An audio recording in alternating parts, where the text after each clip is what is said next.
G'day all, Brian here for a bit of an update. It has been a while since I've given you an update. Hey, look, I'm not feeling in the greatest nick today. I'm feeling rather chesty and everything like that. I think potentially some of that dust that we all swallowed a little bit over the weekend, or from Thursday through to Saturday, Sunday, for the crew out there at Yatina might have played a bit of a role in that. But I did want to try to give you an update. There's been a fair bit going on. I haven't been on the YouTube channel for a while, so look, I can tell you we had a fairly exciting weekend out there on the site as far as discoveries. We think that we're very, very close to, or we have found items of great interest in the bone with some what appears to be embedded glass. Those who have been following the storyline know that horrifically that is the suggestion from Mark Trevor Marshall that a bottle was lodged inside of Joanne, and it was broken while it was in there, deliberately broken and smashed, and that caused a critical injury, and she was later killed by gunshot.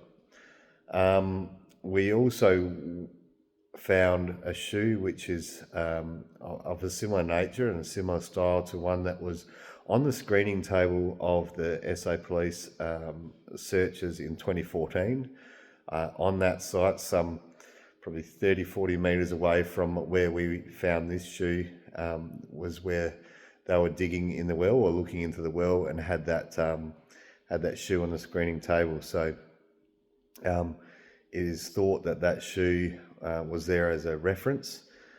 It is similar to a shoe that was found in the Peakner Reservoir on December 24, 2008, when the private investigators, the first crew, went there with major crime detectives to show them that site and to try to locate the tunnel that those two major crime detectives didn't locate. That was a search that, when I first contacted police, they denied had happened, and also said that they had no interest in Stan Hart. That denial was pretty short-lived when I showed them a video of them walking out of Peakner Reservoir with an evidence bag, and also a video of them at Stan Hart's house in 2008. They've never returned to that tunnel. We did over the weekend, and we've cleared it some more. We also did some digging in the area in front of the tunnel. We were looking for the base of the rainwater tank that had ripped off when those private investigators had taken the rainwater tank, and this is a tank that was said to have transported the body of Joanne Ratcliffe down to that site, and it sat in the creek for a couple of days with the critters there, the yabbies and others, getting to her body before it was further dismembered and put into barrels and put into those tunnels. So we have a strong feeling, well, we do believe, and there's been traces of acid found in the barrels as well as weak traces of blood.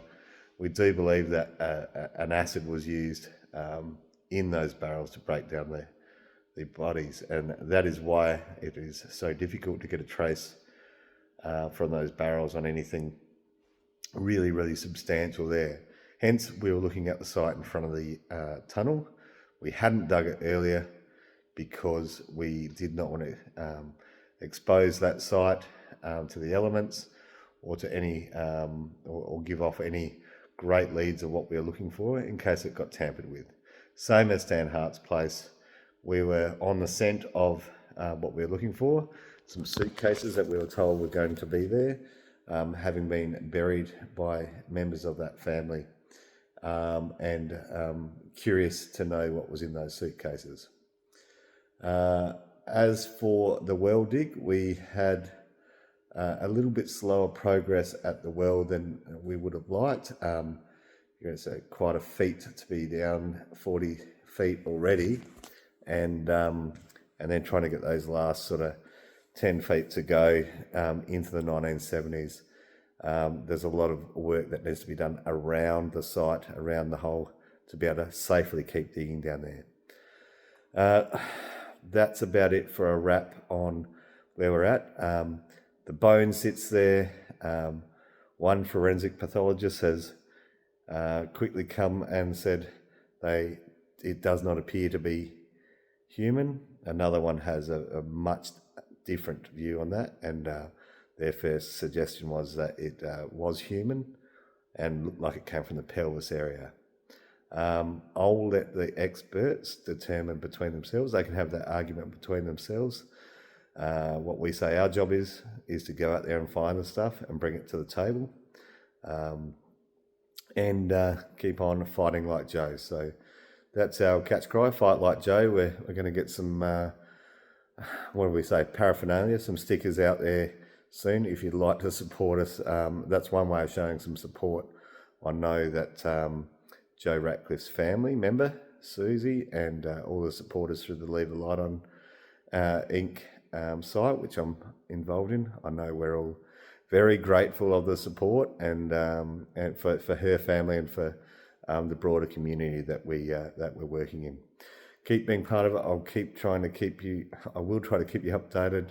I'm in the process of recording a podcast, so I can do more of this, keeping you up to date, and you can tune in on this crime and a number of other crimes that I've covered across my career. So I'll give you an update on that fairly soon. Thanks very much.